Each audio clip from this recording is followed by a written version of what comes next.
Okay, maayong buntag sa tanan og adlong Domingo dayta karon May 18, 2025. Nakabalik na ta, kapahulay ko sa adlaw karon.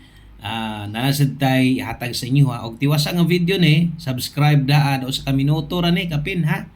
So ay pakyasa kung motaya kag lasto karon Domingo ra pa karon. So atong lasto ra pa karon walay 4 day, wala ra bay 6 day. So buot pasabot kining naa diri karon. No, importante kini pag-abot sa 9 PM draw. Guniti gyud ning last two ha, mo taya kag dako, itayag dako. Dili magduha-duha sa pagtaya. Okay? So, good luck sa tuang plastada nga last two. 2-6. Ang kauban na ni 7-1. So, untag di mapingis mo plaster unta, no? I-all draws lang yun eh. 2 PM, 5 PM, 9 PM draw. Ang target bagdok, ang lubag ginagmay. So pwede ra gyud kini mo ning rispitaran o ginagmay lang. Okay? So good luck. Ang ikatulo natay 3-8 og ang ulahi naata dihay 7-2.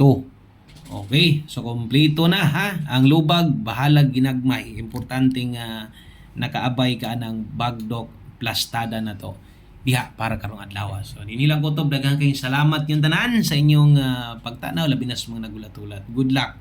Bye-bye.